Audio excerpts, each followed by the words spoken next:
Bom, gente, dando continuidade, né, professora Karine, segunda série, redação, né? Observe que eu coloquei já lá o título, que é do módulo de vocês, no módulo 6. Vocês já estavam vindo, acompanhando as aulas do professor Gilmar, e agora eu retorno com vocês na parte de redação, certo?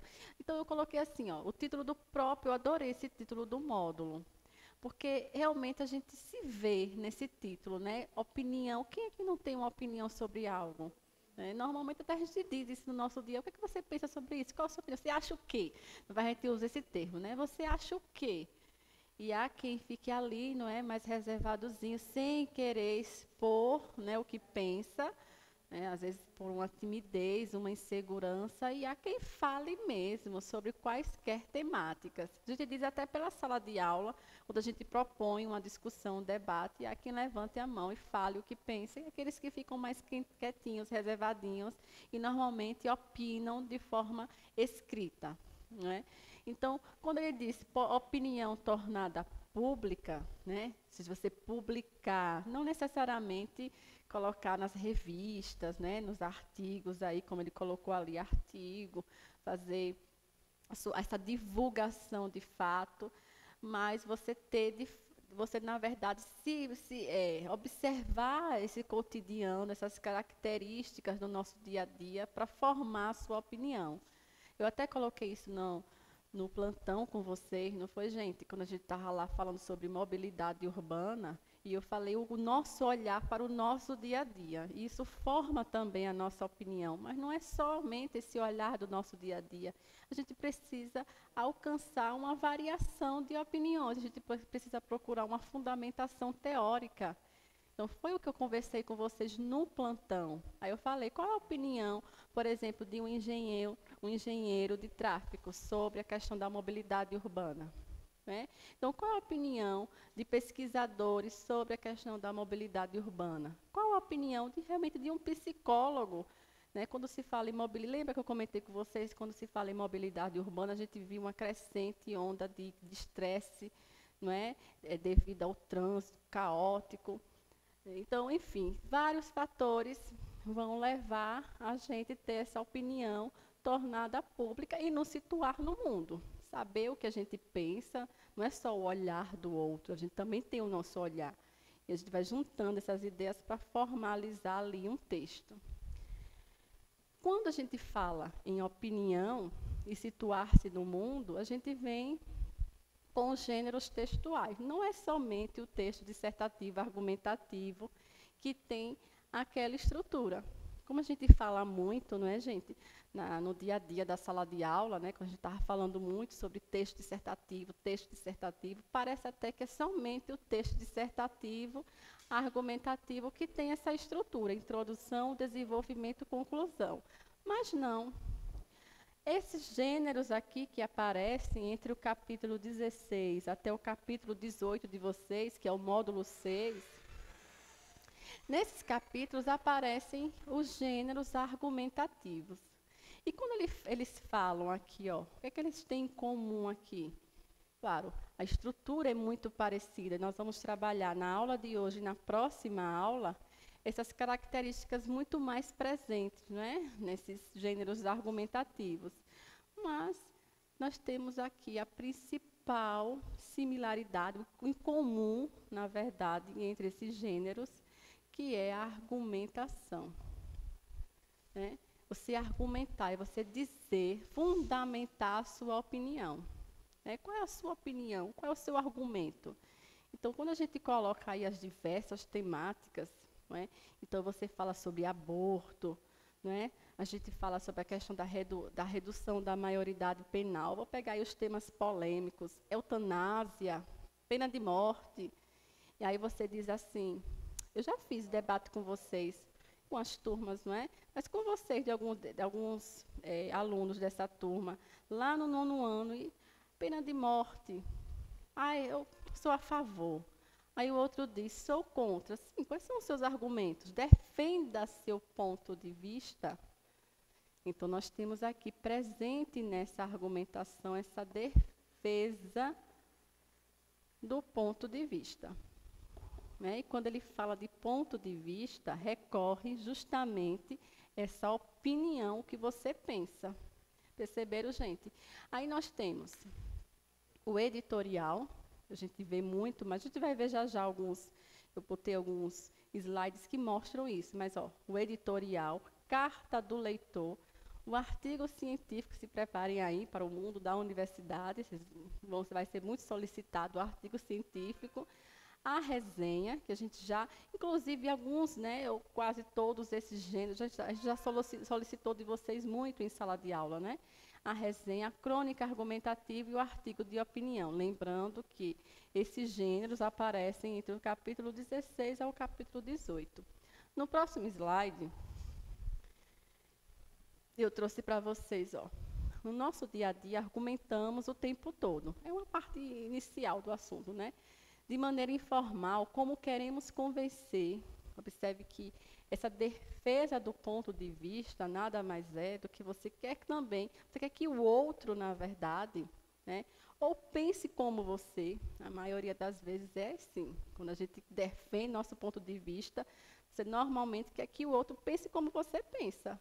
Se você é a favor da eutanásia, né, então você vai dizer, não, eu sou a favor da eutanásia. A pessoa não vai ficar lá vegetando, sendo ligada, né, ligada pelos aparelhos, lá vegetando. E há quem diga, né, por outros caminhos, né, do seu pensamento, da sua opinião, dizer, não, mas a gente tem que deixar aquela pessoa ali, até de repente ele pode vir a despertar, né, a melhorar, e ter a esperança. Então, observe esse caminho argumentativo. Então, você, quando defende, normalmente você quer convencer o outro, né, da sua visão sobre um fato. Aí ele coloca como em debates, cartas de reclamação do consumidor, carta do leitor, e assim vai, artigo de opinião, comentários em jornal e diversas situações que nos exigem, né, um posicionamento com argumentos convincentes. E para convencer, gente, não adianta dizer eu acho.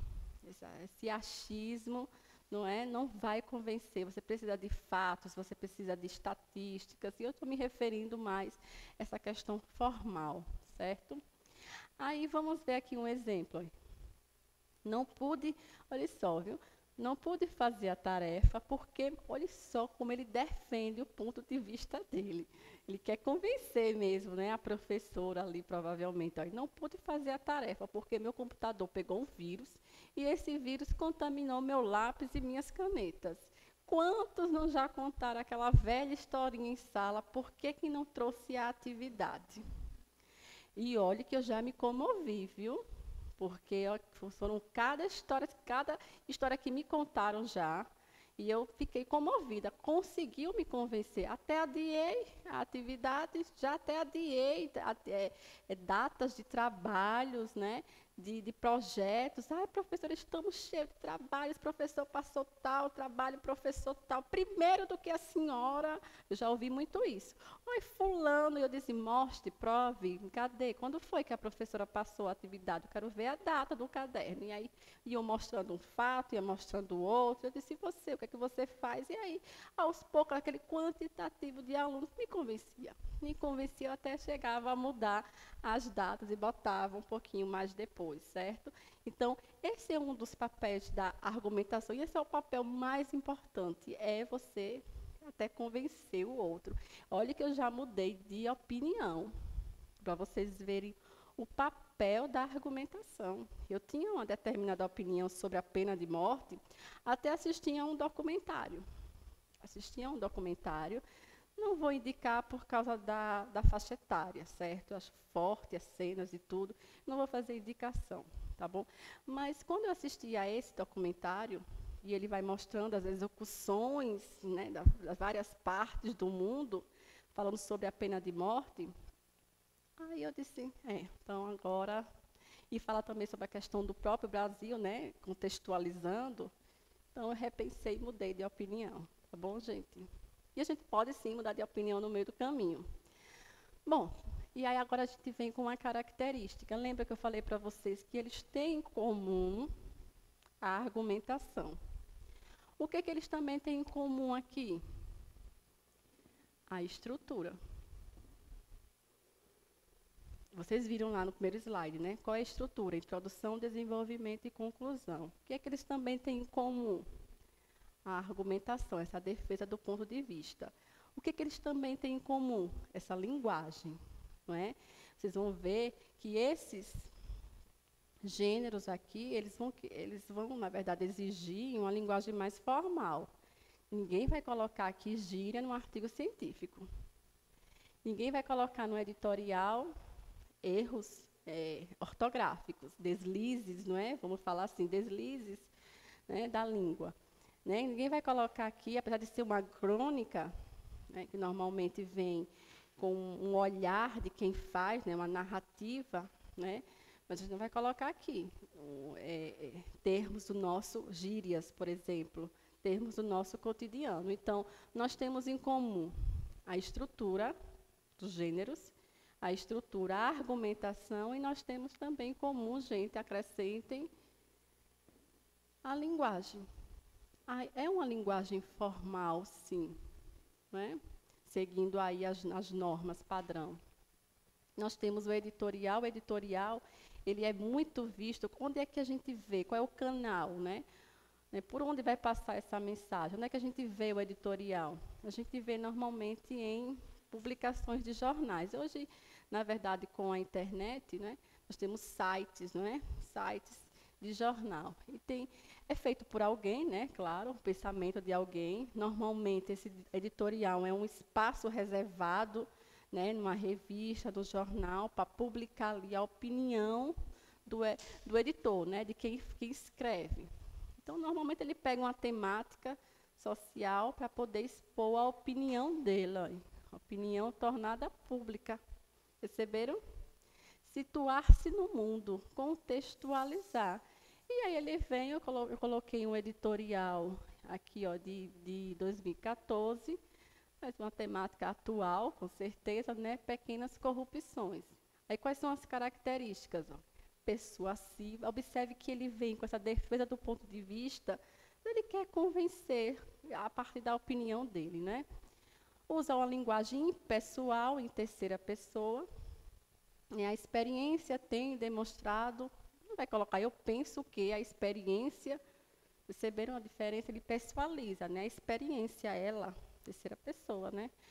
Segue a variedade padrão, já mostrei para vocês, e é veiculado, onde aparece esse editorial, certo? É veiculado através dos meios de comunicação. Aí nós temos as revistas eletrônicas Veja, Época, Carta Capital, Super Interessante, e outras. Só me veio na mente essas. Carta do leitor. Observe que a gente passa pelo editorial, vem agora para a carta do leitor. Ele é bem parecido com o editorial, gente. É um espaço também reservado em revistas, jornais. Se é carta do leitor, observe que, normalmente, o leitor, né, assinante, de repente, daquela revista ou não, mas alguém leitor que vai expressar sua opinião naquele local reservado da revista ou do jornal, normalmente é na revista, né? Então ela vem, Letícia Justo de Almeida, vem aqui expressar, observe aqui, ó, se não foi de um jornal, ó, redação, ela enviou, não é? E foi publicada a opinião dela, né? De Letícia Justo de Almeida, ó, redação, jornalagora.com.br. Então, essa opinião dela, né, foi tornada publicamente através da carta do leitor. Então, a carta enviada, não necessariamente com aquela estrutura de carta, mas com essa argumentação. Então, ela vai falar sobre a questão dos cães de rua. Olha, em resposta, percebe que ela vai responder ao leitor. Em resposta à leitura que ligou para este conceituado jornal, reclamando sobre os cães abandonados que circulam pelo centro. Aí posso esclarecer-lhe. Observe que aqui eu já posso ter essa primeira pessoa, né? Ela quem? A própria revista que ela está se referindo, né? E aí ela vai argumentar, né? Ela vai expor aqui a opinião a partir dos fatos e publicar através dessa carta, né, desse espaço reservado da carta do leitor. Então, o gênero textual expressa a opinião, né, favorável ou não. Então, você pode ter uma opinião contrária. Deixa eu ver. Aí, a respeito de assunto publicado em revistas, jornais, né, de acordo com o tratamento dado ao assunto. Nesse gênero, o autor também pode esclarecer. Observe que ele esclarece aqui, não é? Olha, para vocês verem a importância da fundamentação. Lembra que eu falei isso muito no plantão, nesse nosso último plantão? E eu citei muito essa questão da fundamentação. Fundamente. De onde você retirou essa informação? Olha, está bem pequenininho, mas dá para ver, olha. Olha aqui, ó, decreto tal, artigo tal, parágrafo tal. Não é só o achismo. Ela vem e comprova o que ela pensa, certo? Apesar de ter um destinatário para onde foi enviado, né, para tornar público, olha, ou o jornalista, né, que escreveu determinado artigo, a carta do leitor pode ser publicada e lida por todos os leitores. Tá bom, gente? Essa é uma característica da carta do leitor. Então, ela pode aparecer em primeira pessoa, né? Aqui, a marca da linguagem é a terceira pessoa, né? Bom, aí, dando continuidade, eu trouxe o artigo científico, né? Aí, o TCC, que é muito famoso, né? Que é o trabalho de conclusão do curso das universidades, dos cursos técnicos, né? E eles pedem do aluno, ao final do curso, ou não, às vezes no caminho. Eu fiz artigo científico no caminho também, certo? E normalmente vai ser que trabalhado a partir de uma temática que você escolhe, o seu grupo escolhe. Hoje em dia é feito em grupo, né? Mas na minha época, na verdade, eu sou da época da monografia, né? Monografia, mono, único, a grafia feita por uma pessoa. Aí era como se fosse um livro, né? Mas hoje em dia, eu cheguei a pegar o artigo científico em grupo, péssimo. Você dividir seu pensamento, né, em grupo, mas artigos científicos de forma individual. Aqui, na verdade, está vendo um grupo, né? Tem 3 pessoas que formalizaram, na verdade, a partir da ciência, dos fatos sociais, a opinião deles. E vem com essa argumentação, essa defesa do ponto de vista, com essa estrutura. O artigo científico tem algumas observações por causa das normas técnicas do trabalho científico. E aí tem o nomezinho, né? Que eu até esqueci agora, Associação Brasileira de ABNT, Associação Brasileira de Normas e Técnicas. E lá vai especificar alguns trabalhos científicos, as normas, e tem o artigo científico. É objetivo, não pode ter eu penso, eu acho, deixa eu ver o que mais. Firmar nos dados concretos, dentro de um ponto de vista científico. Então, esse grupo aqui, né, escolheu essa temática, questionário sobre violência intrafamiliar, confiabilidade de um instrumento sobre crenças. E aí eles vão desenvolver, na verdade, o pensamento deles com base nas leituras que eles fizeram, não é? Já no próximo, nós temos aqui a resenha. A gente já pediu para vocês, né? Normalmente se pede muito resenha em escola, né? Então, resenha é um resumo, né, aquelas ideias principais, mas eu preciso, na verdade, argumentar. Porque o resumo em si é você só reduzir o pensamento do outro. Quando você fala em resenha, você vai opinar claramente. No resumo, a gente não opina. A gente reduz o pensamento do outro, não é? De repente, 1, 2 páginas, mas a resenha não. A resenha, você vai expor a sua opinião. Você vai dizer o que você viu. Por exemplo, uma resenha de um livro. Então, você vai dizer ali o que é que tem no livro e expor sua opinião. De repente, você não concorda com a autora, ou você concorda e quer acrescentar o seu olhar. Né? Então, esse é o papel da resenha, certo? Então, como fazer uma resenha de um filme? Especifique qual é o filme, né? Saiba tudo sobre a obra, quem foi que fez, né? O diretor, os personagens ali, onde as cenas mais ocorreram, por trás daquela história, né? O que é que tem por trás daquela história? Se aprofunde, na verdade, em que período histórico ocorreu aquele filme. É muito importante também saber que muitas das vezes o período histórico vai refletir em algumas questões sociais ali, né? Apresente a obra e os detalhes que deseja criticar. Normalmente a gente não vai fazer a crítica do filme inteiro, não é? Então a gente pega trechos da obra, do filme, do livro. Então ali vai especificar. Uma vez eu pedi uma resenha de um paradidático aqui da escola para os alunos do 9º ano. E eu me lembro que teve uma aluna que ela especificou em cada capítulo o trecho, né? Ela colocava numa citação direta, entre aspas, e dizia ali a opinião dela. Perfeito, né, gente? E aí ele tem danças vivas e danças mortas. Também pode ser publicada, né, em jornal. Na verdade, ali já é a crônica, né? Que eu estava a resenha em cima, ali já é a crônica, porque a crônica, ela aparece, é um gênero que aparece também nos jornais. Ela surge, na verdade, a origem da crônica é no jornal. Hoje a gente vê jornais, revistas como um todo, não é? Então, observe que no próprio título da crônica vem o termo opinião. E ela também, gente, ó, quando vem crônica argumentativa, ela também vem com essa estrutura, com essa linguagem formal, com essa argumentação que é a defesa do ponto de vista. Já no próximo, o artigo de opinião. São tão próximos, né, gente? Artigo científico e artigo de opinião. Aí, seguindo, na verdade, os gêneros propostos pelo livro de vocês, e aí aparece lá artigo de opinião. E eu tenho, na verdade, o que, gente? Ó, o emissor, quem vai emitir, na verdade, essa opinião. Então, se for você, se você for fazer um artigo de opinião, é você mesmo, você tem que escolher um assunto. Então, vamos lá, um artigo de opinião sobre um tema social atual, não vale pandemia, né? Então, um tema social atual, que mexe com vocês, que vocês gostariam de trabalhar, né? Então, você tem que escolher o assunto, o público-alvo, né? Então, se você vai fazer um artigo de opinião para, por exemplo, um grupo de adolescentes, então, qual é a linguagem que você vai utilizar? Tem que ver essa linguagem também, para não ser muito difícil, complexa, porque aí vai, na verdade, prejudicar até a compreensão do outro. E se é o artigo de opinião, baseia-se no quê? Na opinião. Eu trouxe para vocês uma foto, né? Tem lá artigos, a gente também vê isso aqui, nas revistas eletrônicas, já citei, veja, super interessante.